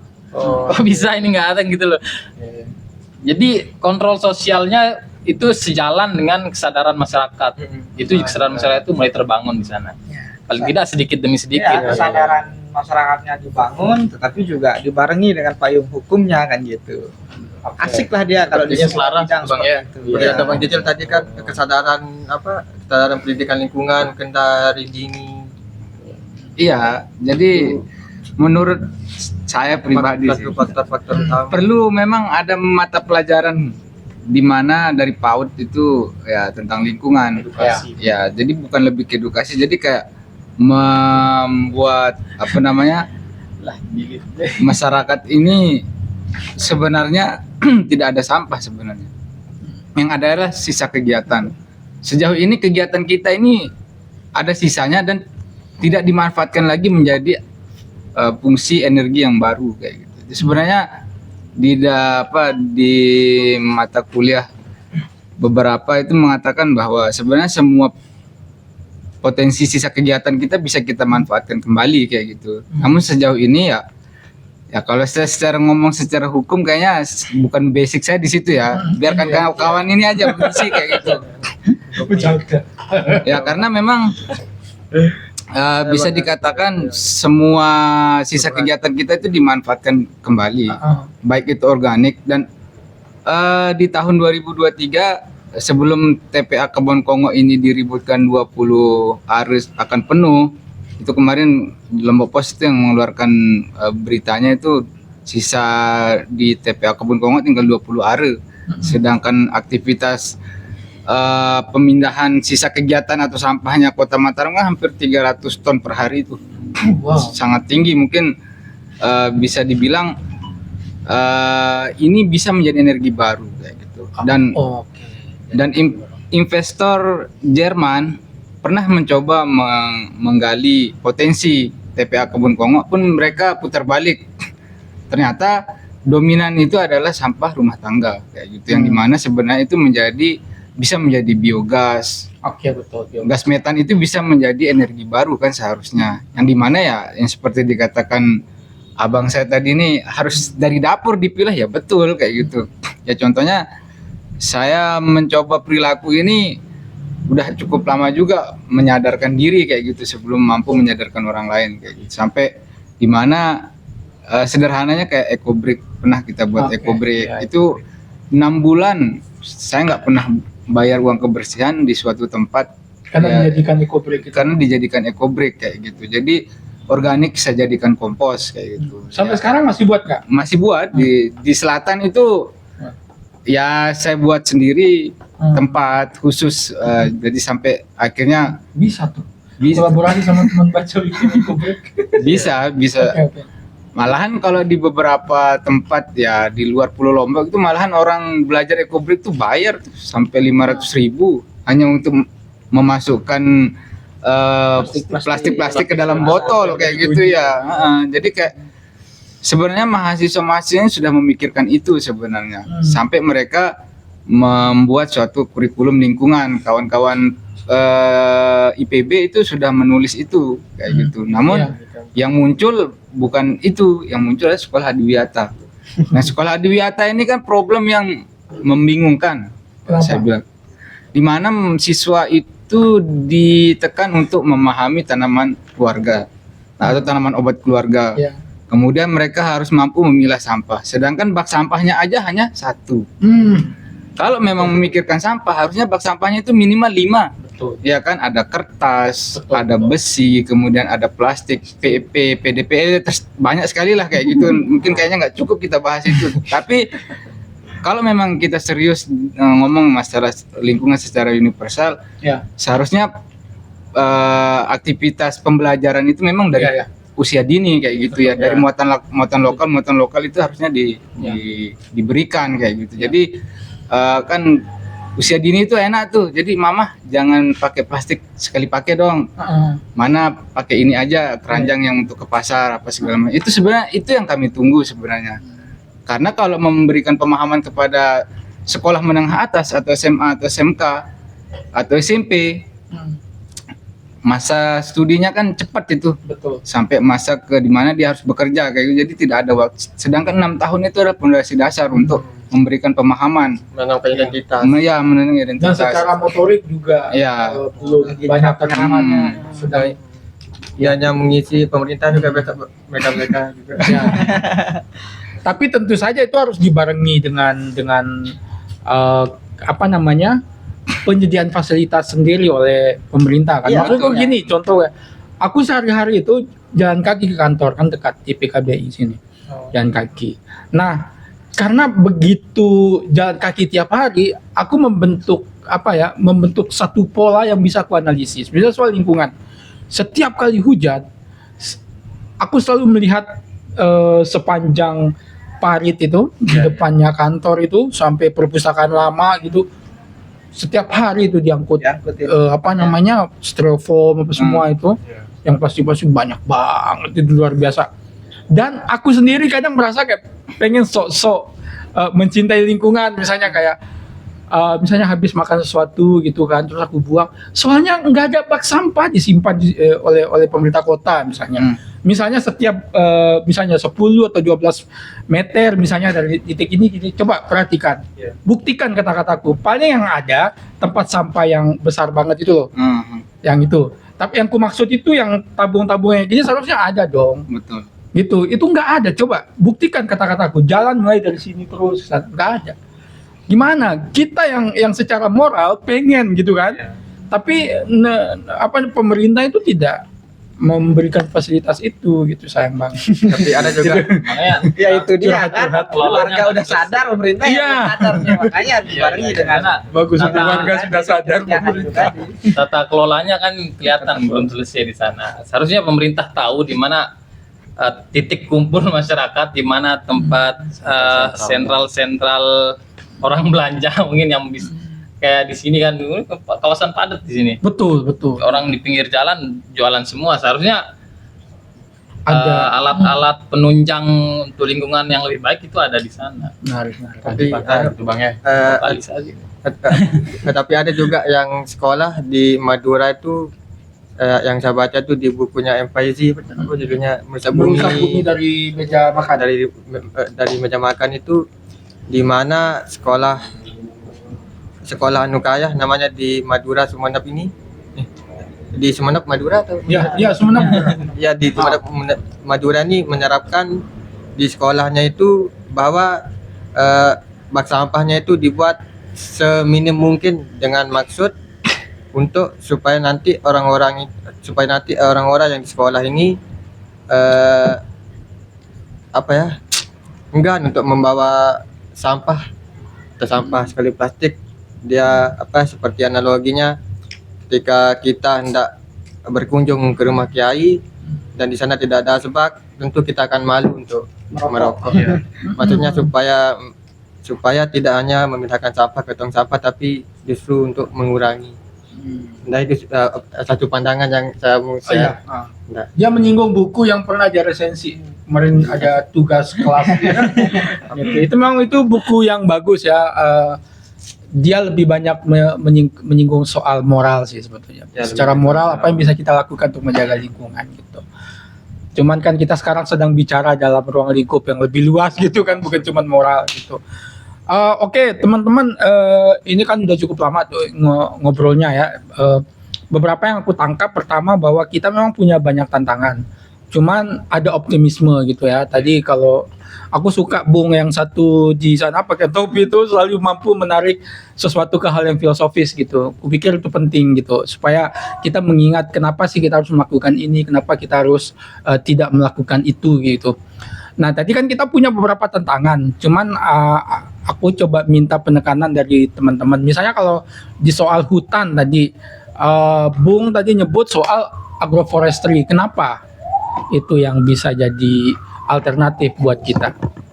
Ya di hutan itu kan ada kawasan hutan lindung juga ya. Ada juga di Permenhub ya, itu tentang kebijakan social forestry kan, perhutanan sosial. Artinya kawasan hutan juga bisa dikelola oleh masyarakat sebagai sumber ekonomi. Oke, ekonomi bisa menjawab persoalan ekonomi. Iya, nah tapi memang pemanfaatan hutan ini ya jangan dialihfungsikan sebagai monokultur satu jenis tumbuhan, tapi dia harus agroforestry, kira-kira begitu kan. Pak Zul juga bilang gitu kemarin, kepala Zul dinas siapa ya, ini? Zul Mansar, Bang Zul Oh. Mansar kan juga bilang gitu, kepala dinas LHK, kita dorong agroforestry di NTB. Artinya fungsi hutannya tidak berubah, dia tetap menjadi hutan, dan dia tetap dijaga pohon-pohon primernya, tapi juga bisa menjadi cantolan ekonomi warga. Jadi warga tuh bisa memaksimalkan HHBK, hasil hutan bukan kayu, durian, alpukat, lalu kopi, belum lagi tumbuhan yang di bawah tegakan lah ya, pohon-pohon dan lain sebagainya. Jadi fungsinya tetap sebagai hutan. Nah, jadi tidak monokultur. Jadi kemampuan daya resap airnya, tutupan lahannya masih tetap baik. Oke. Nah, dan ada cantolan ekonomi warga di situ. Dan Oke. pasti Bang, warga itu pasti punya kearifan lokal dalam menjaga hutannya. Tidak mungkin dia akan merusak hutannya, sedangkan itu adalah sumber ekonominya. Betul. Pasti mereka punya awik-awik di situ. Kalau masyarakat adat itu punya awik-awik, punya local wisdom di situ. Yang ketika melakukan penebangan pohon misalnya, dia akan didenda secara adat, dia akan dihukum secara adat. Nah, jadi pemerintah harus bangun suatu ekosistem ekonomi yang adil dan berkelanjutan, yang berbasis pada keberlanjutan lingkungan, bukan berbasis pada eksploitasi dan hanya menjual komoditas lalu eksploitasi besar-besaran. Oke. Apa namanya ya? Ya itu memang secara ideal ya. Iya, secara Yang- ideal begitu. Yang kesan di permukaan itu seperti normatif gitu, karena jawaban-jawaban yang seperti itu setidaknya buat saya sepertinya bisa kita ini. Nah, Dan- untuk konteks NTB itu sejauh mana itu memungkinkan? Sudah dilakukan? dipraktikkan di beberapa tempat, itu sudah dipraktikkan. Misalnya di Lombok Barat itu sudah ada dipraktikkan agroforestry, di Lombok Utara, di Lombok Tengah itu berhasil. Praktik baiknya ada. Praktik baiknya berhasil. Jadi hutan kemasyarakatan itu Ya. dikelola dengan berbasis lokal, ya, organik, mereka tidak pakai pestisida, Iya, iya. dan tutupan lahannya tetap rimbun, kanopi hutannya tetap baik, Oke. dan sebagai cantolan ekonomi warga, dan itu Oke. cukup saya kira. Nah, kalau bicara swasembada pangan tadi, Soeharto itu kan swasembada beras sebenarnya, bukan Betul. swasembada pangan. Setuju. Kalau kita mau kembali ke kata Bung Karno, orang Indonesia itu nggak boleh seragam makanan pokoknya, nggak boleh beras semua, gampang dibuat lapar. Oke. Jadi Bung Karno itu maksudnya warga Indonesia itu harus punya makanan pokok itu sesuai dengan geografisnya. Jangan kita paksakan misalnya di Papua harus makan nasi. Ya. Mereka punya panganan lokal di situ. Atau kita di Lombok yang sebelumnya sorghum, umbi-umbian, kan itu panganan lokal kita. Jadi Oke. karena semuanya beras, gampang kita dibuat lapar kan. Iya, iya. Monopoli beras. Jadi ini dilarikan. kayak kalau dalam konsepnya itu kayak apa namanya kebijakan yang mengarah ke ketahanan pangan dengan kedaulatan pangan itu kan dua hal yang berbeda kan ya. Kalau, Iya, iya. kalau Bung Karno kayaknya lebih mengarah ke Kedaulatan pangan. pangan. Jadi Kalau panganan kedaulatan- itu ya sesuai dengan panganan lokal, geografis seperti apa makanan lokal di situ, ya itu yang harus di. Sementara ketahanan pangan itu ya udah negara itu mencoba memikirkan bagaimana supaya ini tidak apa namanya tidak berkurang sama macam gitu kan. Jadi ekonomis banget. Ya kan yang di sudut pandang dua pemerintah itu kan sebenarnya berbeda di sana. Soeharto yang melihat bahwa penduduk kita banyak berarti harus ada beras yang banyak gitu kan. Tidak melihat bahwa ada keseragaman di sana di sini. Nah, kalau untuk agroforestry itu mungkin memang itu ya untuk apa sih istilahnya lingkup kepulauan daerah-daerah yang memang tanahnya sedikit, penduduknya banyak, yang memang ya, lahan itu harus dimaksimalkan sebaik mungkin gitu. Makanya Tanpa merusak fungsi tanpa merusak fungsinya. Ya, Ini merusak. kalau fungsi petani yang ekologis. benar-benar paham di sana cara mengelola lahannya, bahkan untuk jalan setapaknya saja itu mereka menanam gitu kan. Selain padi, mereka juga menanam tanaman yang lain yang bisa menghasilkan. Berarti tidak satu komoditas di sana. Terus kenapa nggak praktek seperti itu kita gunakan juga di wilayah-wilayah hutan gitu, supaya memang selain ada tanaman yang menghasilkan setiap tahun, ada juga tanaman yang menghasilkan setiap minggu. Ada juga tanaman yang menghasilkan setiap bulan gitu kan. Musim. Semusim. Ada yang 2 kali setahun. Masyarakat di pesisir hutan Karangsidemen misalnya, terus Lombok Tengah, Lombok Utara, Lombok Barat. ya tapi gini, kalau di sini kan setiap hari itu pasti ada pisang yang di bawah turun. Yang harian. tiap Yang hari. harian Ya, itu ya. setiap hari. Belum yang bulanannya, Ya. belum yang per musim kayak durian. Itu kan Udah. apa itu? Iya, iya. Penghasilan Belum tanaman- bulanan ada, Tanam harian hutan ada. kayak pakis. Pagi. hutan. Itu kan nggak ditanam itu. Iya, iya. Itu 1 kali seminggu warga bisa 200.000 tuh sambil mengecek tanaman yang lain, sambil dipetik-petikin bisa 100.000, 200.000 kan berapa hari Iya. sekali itu dibawa ke pasar. Memang seharusnya kalau kita paham bahwa wilayah kita adalah kepulauan, gugusan kepulauan, dan Ya. memang wilayah terbatas, seharusnya kita menentang untuk penguasaan lahan secara besar-besaran untuk komunitas tertentu saja. Untuk hanya digunakan untuk pertambangan dan sebagainya, itu kan seharusnya kita nggak terima. Jangan praktek seperti itu, janganlah. Karena ini habis loh lahan ini, sedangkan kebutuhan kita nggak cuma itu. Ya, kita pulau kecil ya. Kita butuh beras, kita butuh beras, tapi sayuran-sayuran yang lain juga kita butuh kan, kayak kedelai, lebui gitu. Kalau bisa ditanam secara bersamaan, Iya, sama itu ya. Kalau bisa ditanam secara bersamaan di satu sawah, ya kenapa enggak? Berarti kita sudah berdaulat nih, nah, ini Iya, iya. cukup kok untuk kita hidup di satu pulau ini loh, tanpa harus mengambil dari pulau lain. Nah, itu kan seharusnya kedaulatan pangan seperti itu. Oke. Aku mau kembali ke soal agroforestry. Berarti agroforestry ini bisa menjadi alternatif yang jitu lah gitu ya, yang bisa diterapkan Strategis jika untuk baik di Sumbawa maupun di Lombok. Untuk Ya. seluruh Indonesia memang Seluruh Oke, Indonesia, oke. makanya Kita mau bicara tuh konteks di sini yang paling PBB ya. memungkinkan Ya. itu bisa. apa agroforestry sebenarnya seperti kebutuhan primer manusia, sandang, pangan, papan. Jadi agroforestry itu sebenarnya tidak selalu tentang bagaimana mereka menanam komoditi MPTS ya, yang dimana ada yang dipanen per hari, ada yang dipanen triwulan atau per semester, tidak. Jadi bagaimana di lahan itu pun juga ada tegakan yang untuk menampung air.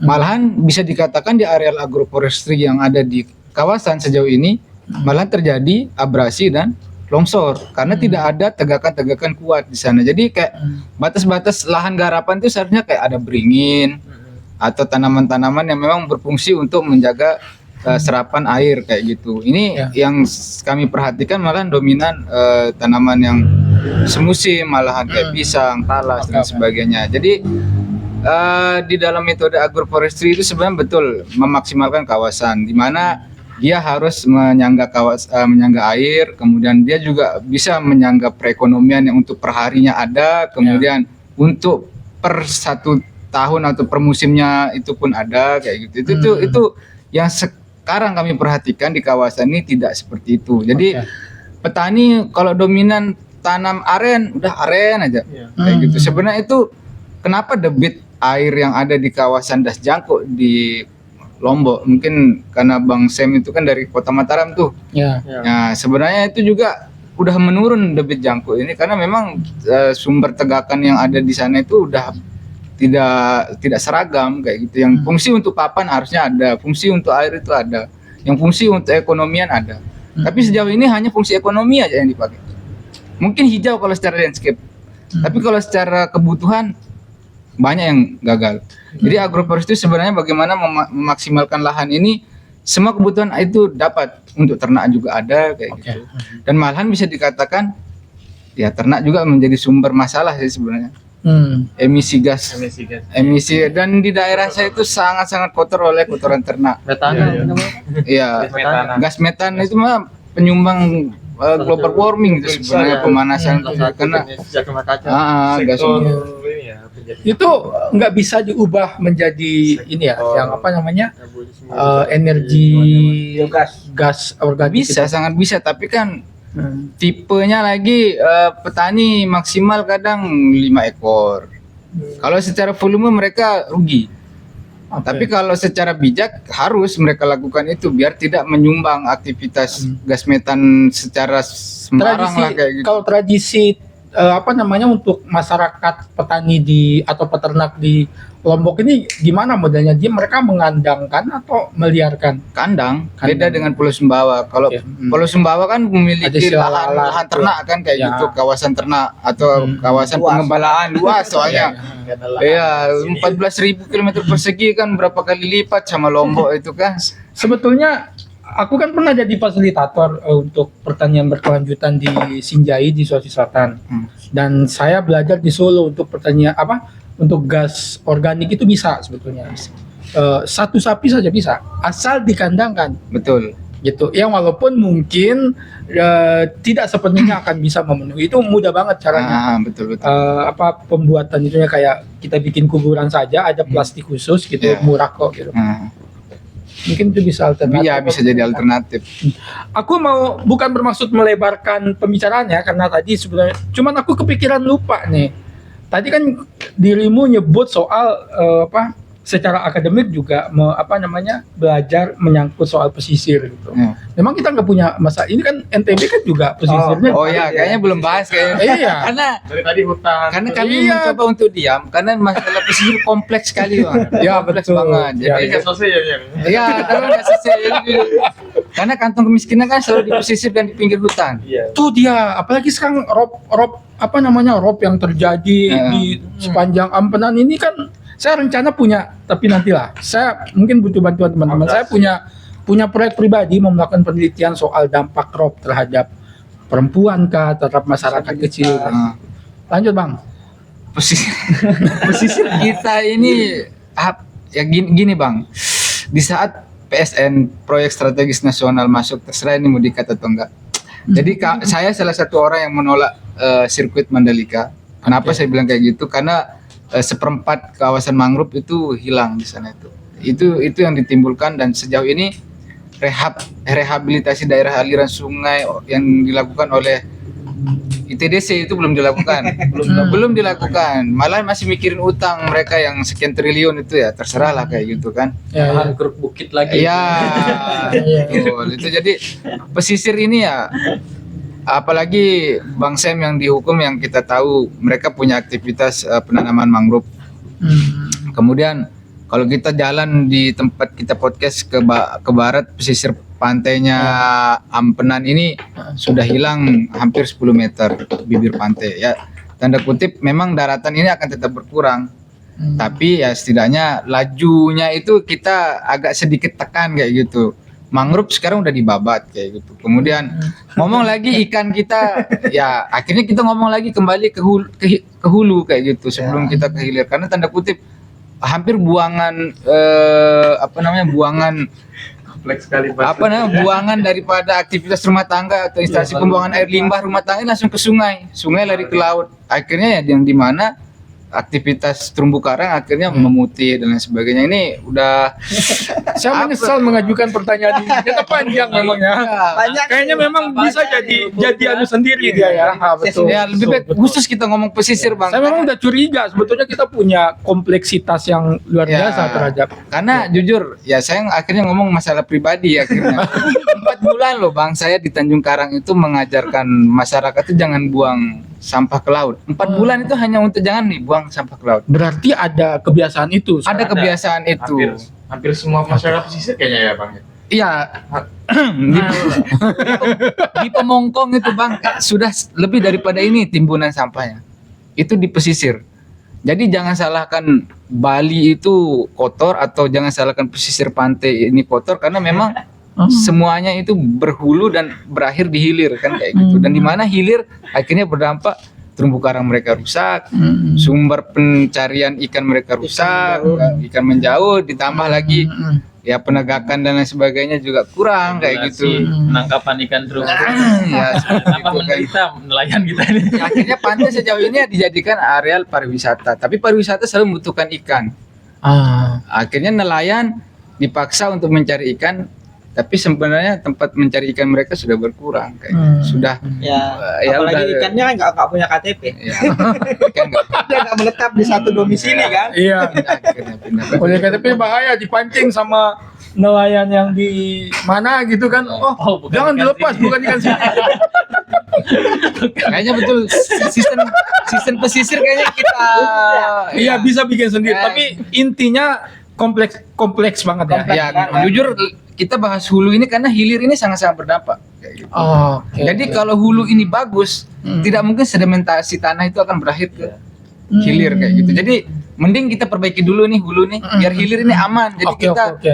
petani hutan ini bisa memberikan hasil buah mereka ke nelayan, nelayan bisa memberikan ikan ke Menarik, pemikiran yang menarik. Nah, itu Sama konsepnya. negara harus bangun ekosistem itu, ekosistem ekonomi betul, yang begitu. ekosistem Nggak ekonomi. semuanya alat tukar itu dengan uang. Iya.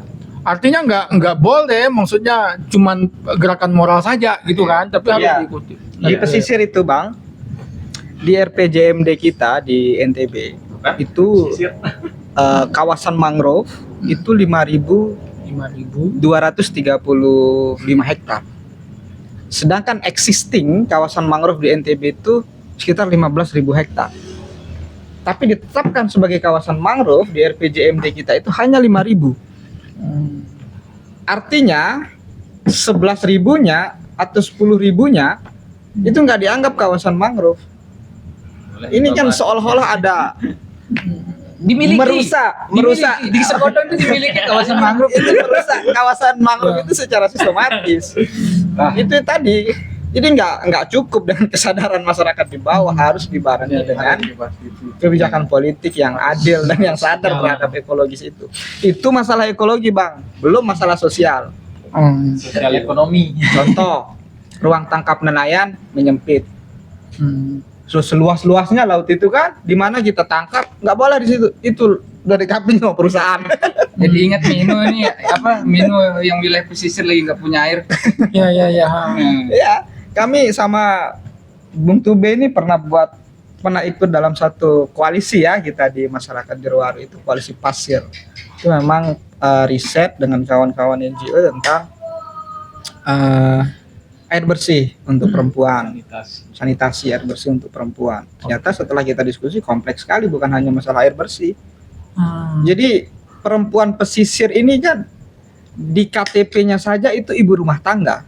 Sebenarnya mereka juga nelayan perempuan, tapi tidak dianggap sebagai nelayan perempuan oleh negara, hanya dianggap sebagai ibu rumah tangga. Jadi wajar data profesi nelayan itu sedikit sekali gitu, sedikit, dan ruang tangkap kita yang seluas itu pun harus dibatasi. Apalagi sekarang ada Pembatasan ya intinya. PIT kan, penangkapan ikan terukur.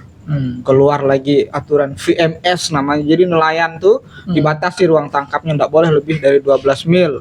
Kalau dia di bawah 30 GT, kalau di atas 30 GT harus pasang GPS. Dan mereka harus tangkap ikan di atas 12 mil, bongkar muatnya harus di pelabuhan-pelabuhan yang sudah terregister. Kayaknya bukan nelayan tuh, buruh nelayan kayaknya. Iya, nanti kalau mereka keluar jalur tuh kena denda Gimana? tuh. Memang di Kena nelayan denda tuh. sendiri kelas-kelasnya juga Ada, Suruh ada, gitu ya? ada. Kadang yang parkir sampan ini bukan nelayan. Mereka iya. hanya menunggu perahu. Karena yang memiliki perahu kan yang memiliki modal. Berarti mereka nggak punya alat produksi gitu ya. Hampir rata-rata itu mereka jadi buruh. Buruh nelayan lebih Ya, tepatnya. sama seperti Sebagaimana tani, Tani, ada iya. tani gitu ya. ya, jadi nelayan yang tidak punya perahu jadi. Iya. Ya kalau sama seperti petani yang tidak punya lahan. Karena ya di bagian pesisir Kota Mataram dah contohnya. Itu sedikit sekali mereka yang berada di pinggir pantai itu yang memiliki perahu. Sisanya ini Bapak A, Bapak C yang mereka hanya menitipkan, dan mereka yang dititipkan perahu pun ya akhirnya dibayar oleh ikan kayak gitu. Ya tanda kutip yang kaya ya bukan orang yang di pesisir, orang yang memang memiliki modal untuk menangkap. Dan memang itu sudah siklus udah dari lama kayaknya, Bang. Nah ini jadi masukan juga buatku, bahwa nanti kalau aku bikin penelitian mandiri itu harus memperhatikan aspek-aspek strata itu juga. Menarik. Oke, kita kembali lagi. Oke, agroforestry bisa dibilang sementara ini masih menjadi alternatif yang jitu lah ya. Iya. Di antara tentu ada alternatif lain Iya, juga tapi kali ya. harus kontrol juga, Bang. Jangan sampai konsepnya agroforestry ternyata di hutannya udah nggak ada tegakan alami gitu. berupa Catatannya fungsi. itu. Iya. Jadi harus tetap ada kontrol APH dan kontrol pemerintah itu harus tetap ada. Kontrol dan pembatasan. Iya, kontrol dan Kontrol pembatasan. Jangan sampai petani juga buka hutan primer sampai habis gitu kan. Iya. Ya, harus tetap ada pembatasan. Selalu ada catatan lah Iya. istilahnya ya. Sampai atas dibuka kan. Ya, cuman intinya sebagai alternatif, sebagai solusi agroforestry ini untuk kita di NTB ini, yang walaupun untuk Indonesia sebetulnya secara umum, untuk di NTB ini khususnya masih, Masih. ini Ya, jadi solusi strategis. ya, oke, menarik. Kalau untuk sampah, apa yang bisa kita lakukan? Oke lah. Selain gerakan penyadaran. Iya. Sebenarnya ini semua momen penting ya untuk kota, terutama di saat tempat pembuangan akhir mereka tidak ada. Akhirnya kesempatan untuk berbenah itu harusnya ada kayak gitu. Karena tempat pengolahan sampah terpadu itu harus ada kayak gitu. Kalau bisa ya masing-masing RT atau masing-masing lingkungan itu harus ada. Karena sejauh apa sih daya konsumtifnya masyarakat di sini? Tidak tinggi kami bilang. Karena apa kami bilang tidak tinggi? Karena beberapa investor itu mencoba mengelola sampah yang ada di Kota Mataram itu pada putar balik karena memang daya konsumtifnya tidak tinggi. Yang tinggi adalah sisa-sisa organik mereka ya dari pohon, ranting dan sebagainya kayak gitu. Di mana dapat asumsi soal konsumsi kita yang tidak tinggi? Perbandingannya dengan apa? Karena kami pernah melakukan riset, Bang. Oke, ya. Kami pernah melakukan riset itu kami pilah menjadi 36 jenis kita buat. Jadi yang styrofoam apa semuanya itu coba kita pilah, kita lihat volumenya selama 1 minggu kita riset di TPA tempat kita riset bersama peneliti dari Jerman itu memang mengatakan bahwa TPA Kebun Kongo ini dominan dari sampah organik, sampah garden, sampah kayu yang ada di sana itu atau tekstil yang dimana memang nilai ekonominya tidak besar. Andai kata mereka mengeluarkan anggaran miliaran untuk mengelola sampah tersebut mereka tidak akan untung kayak gitu. Nah, karena TPA-nya kota sudah mulai berkurang, seharusnya mereka jago-jago tuh. Karena seharusnya dari 2012 itu sudah ada namanya dari almarhum wali kota itu sudah mengeluarkan lingkungan sampah nihil yang dimana setiap produksi mereka atau sampah atau sisa kegiatan mereka itu ditukar dengan beras. Tapi sejauh ini tidak berjalan. Dan yang terjadi malahan mereka menggunakan sungai. Karena ya Kota Mataram ini dilewati oleh 4 das yang sangat banyak dan rata-rata mereka membuang itu ke sungai kayak gitu. Itu yang menjadi problem besar yang ada di Kota Mataram kalau kami lihat. Kita punya 4 das ya untuk Kota Mataram ya. Kota Mataram. Punya pengalaman buruk sama Gimana? Cerita Lagi mancing sama dia nih. coba. Mau dengar ceritanya gimana? minggu lalu ya Bang ya. Kita mancing di sungai sungai apa sih namanya itu? Jangkuk. Sampingan itu. Samping kantor. Iya, samping kantor itu. Jembatan itu. Nah, kita mancing Jangkuk pokoknya di itu sana. aliran Ya. Kita mancing, kita sambil gibah-gibahin sampah yang lewat. Tahu-tahu di depan buak ya. Di sebelah kanan orang buang sampah, di sebelah kiri limbah dapur mengalir terus. Ayo. Pantas aja nggak mau makan. Iya.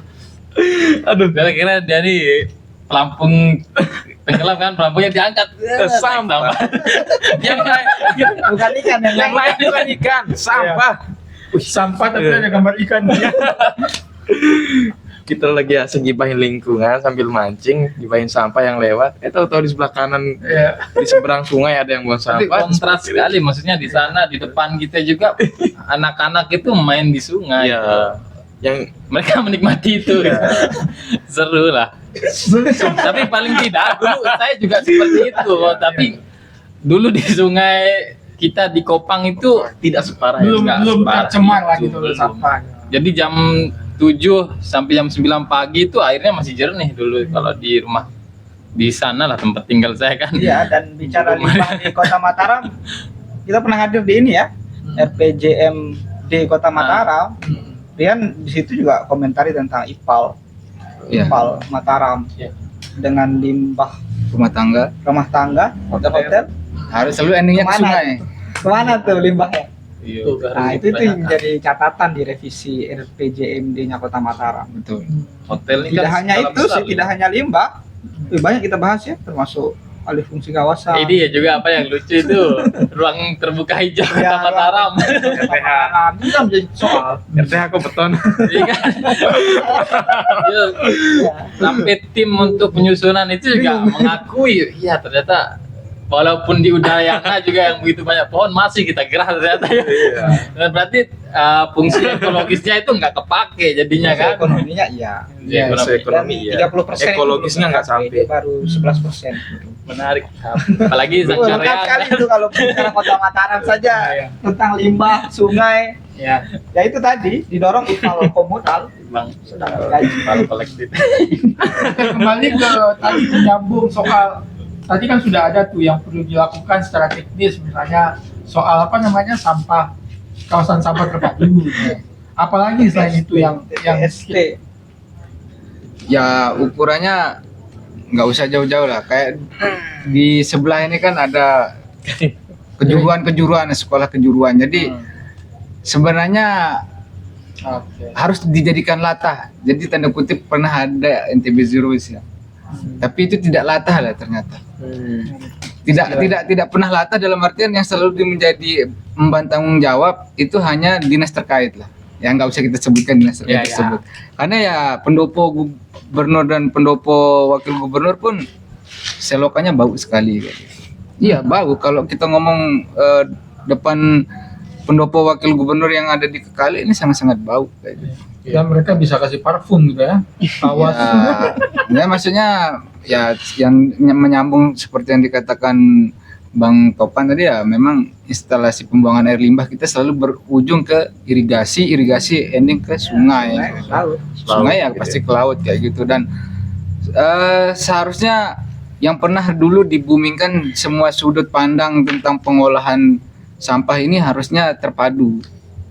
Ngomong kesehatan, sampai orang perawat mengatakan kalau lingkungan bersih tidak akan ada penyakit. Kemudian dari ranah keagamaan seharusnya menjadi ceramah rutin per minimal satu kali seminggu di setiap Jumat mungkin khotbah Jumat kayak gitu.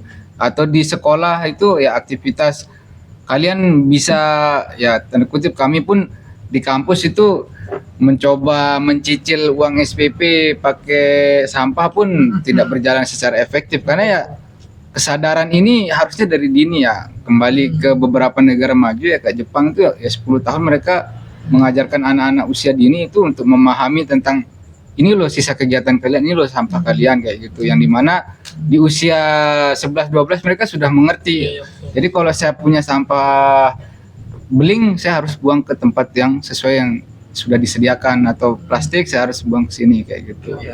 Jadi mereka bertanggung jawab. Tapi sejauh ini kan mereka memberikan itu infrastruktur. Ada bak sampah 3 tapi kan ending-endingnya Asal buang. asal buang, ataupun masyarakat yang sadar pun ending-endingnya cuma 10 loh angkut sampah kita di kota ini.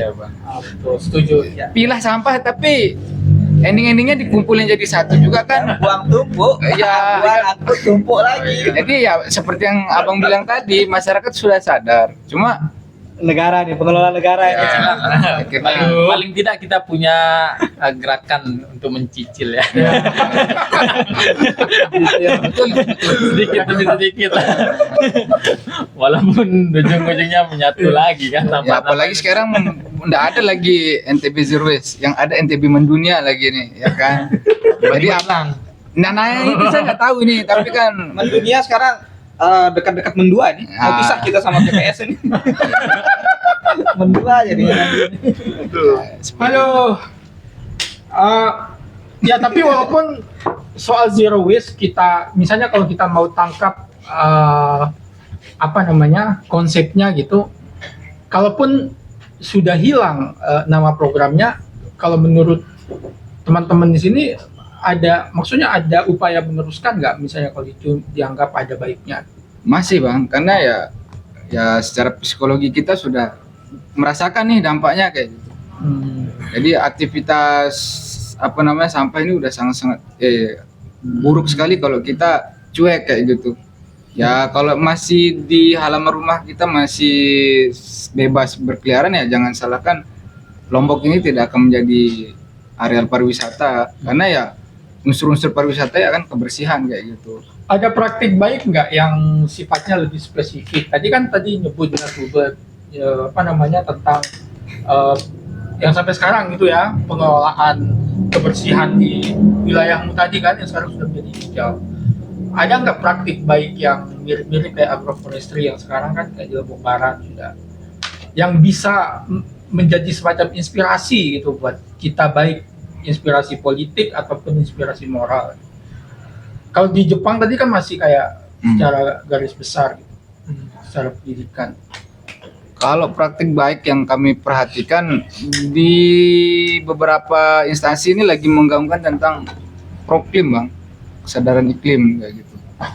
Ya itu praktik baik yang kami perhatikan. Bank sampah sudah mulai hidup lagi beberapa. Kemudian KMPS mulai diaktifkan lagi, masyarakat peduli sungai apa segala macam itu sudah mulai. Ya tanda kutip optimisme itu masih ada di KMPS tadi, sorry, kelompok masyarakat peduli sungai kayak gitu. Itu kan semua bersangkut paut itu. BBS ya? Ya di bawah di bawah naungan BBS kayak gitu. Ya jadi beberapa proyek-proyek lingkungan ini bisa dikatakan sangat-sangat intens lah kalau kita perhatikan di Pulau Lombok ini. Karena hampir menjadi tanda kutip akademisi dokter ini lebih condong aktivitas lingkungan yang kami perhatikan kayak gitu. Mantap. Intinya dari keseluruhan pembicaraan kita memang ada tantangan, ada masalah, tapi saya juga tadi sempat mikir bakal ada solusi nggak ya gitu, ada optimisme. Karena justru dari awal kalian sudah menunjukkan itu. Saya karena secara pribadi saya kayak merasa butuh teman ngobrol nih, karena pesimisme itu tumbuh terus karena terlalu banyak konsumsi berita-berita yang kayak gitu terus kan. Ternyata memang ada yang bisa kita lakukan. Kalau baiknya ya, kalau lihat baik setiap pemerintahan itu pasti ada solusi yang dikeluarkan, tapi yang saya lihat itu kok setiap transisi berkelanjutan yang belum. Net zero emission, zero waste juga kan itu sebenarnya satu solusi yang memang harus dilanjutkan gitu kan. Ya zero waste belum maksimal. Walaupun belum maksimal, tapi jika terus-terusan dijalankan sedikit demi sedikit akan menjadi perilaku yang baik gitu kan. Seharusnya seperti itu. Makanya anehnya pemerintahan kita itu kan selalu berpikir dalam penyusunan program itu mulai dari nol ya. Saya nggak mengatakan benar mulai dari nol semua, tapi seperti mulai dari nol. Padahal infrastruktur kita sudah ada nih. Kenapa nggak dimaksimalkan saja apa yang sudah ada? Kenapa nggak dijalankan itu lalu diperbaiki, dievaluasi apa kekurangannya? Jadi kan seolah-olah kayak dari nol semua kayak. Kayak Pertamina dong. Ya Pertamina. Ya, saya tambahin dikit praktik baik tentang kelola sampah ini di tempat kami di timur, di Lombok Timur itu ada beberapa desa yang memang berhasil sekali TPS 3R-nya. TPS 3R-nya itu benar-benar dijalankan semaksimal mungkin dengan anak-anak muda yang memang SDM-nya baik gitu. Karena kadesnya support. Jadi dilatih SDM-nya, dibangun infrastruktur TPS-nya, ekosistem ekonomi dari TPS itu pun berjalan. Jadi tidak hanya menumpuk sampah di situ, tapi memang ada tata kelolanya di situ. Sehingga sampah dari desa itu nggak keluar kemana-mana. Ya sekian persen lah berakhir di TPA, tapi sekian persen mampu disaring di TPS dan itu menghasilkan ekonomi dan itu berkelanjutan. Signifikan lah gitu. Iya, kalau memang konsep TPS 3R secara ideal itu dijalankan. Beberapa desa di Lombok Timur sudah berhasil di situ ya, walaupun sama kasusnya nih sama Mataram nih, Lombok Timur juga TPA-nya sudah mau penuh ini kan. TPA hijau balit ini sekian ton sehari kan. Nambah perluasan lagi, pemuda lokal akhirnya yang menolak dong. TPA-nya semakin meluas kan, mereka yang di lingkar situ yang akan kena dampak aroma dan lain sebagainya. Ya semakin meluasnya TPA berarti sampah semakin banyak. Iya, terus dan dinas semakin- dengan bangganya kami mampu mengangkut sekian ton sekian hari. Loh, mengangkut sampah semakin banyak itu sebuah kebanggaan. Loh, bukan. balik paradigma ya. Balik. Ya oke teman-teman, ini perbincangan yang sangat seru ya tentu saja ya. Walaupun tadi harus ada catatan nih, kita kayaknya saya pribadi mungkin ya mau ngobrol lebih banyak ke abang, nanti minta nomor kontaknya. Kayaknya banyak hal yang menarik soal data-data tadi yang mungkin bisa jadi bahan saya nanti sebelum kan perlu mempelajari referensi umum dulu kan gitu. Yang jelas dari pembicaraan kita setidaknya kita menganalisa dua masalah pokok di NTB kita ini, yaitu pertama soal sampah dan soal alih fungsi lahan kita beserta solusi-solusi di setiap dua masing-masing ini gitu. Saya pikir tadi tidak perlu saya sarikan lagi, tadi sudah beberapa kali saya sarikan. Ini perbincangan yang sangat menarik, tapi karena beberapa kali saya beginikan tangan udah mulai tadi kelihatan ya, mulai gerimis ya. Jadi kayaknya mungkin kita secara formal kita selesaikan saja perbincangannya, tapi setelah ini mungkin bisa kita ngobrol secara tidak formal gitu. Oke teman-teman ya, Terima kasih sudah memberikan wadah untuk anak-anak kita. oke jadi terima kasih Usama, Randi, Bung Tube, Bung Hari dengan Bung Topan. Ya. Ya, terima kasih banyak sudah mau datang tadi. Ini keputusan yang bagus dari Randi, tadi panggil dulu. Doa ya. Oke, kita cukup sekian ya teman-teman ya. Terima kasih banyak. Oke, itulah perbincangan kami tentang soal lingkungan di NTB kita ini. Sampai jumpa di teman bicara berikutnya. Teman-teman bisa ikut saya ya. Kalau saya bilang teman baca, bilang aja banyak teman banyak baca. Oke, teman baca, banyak teman banyak baca. Yeay, sip.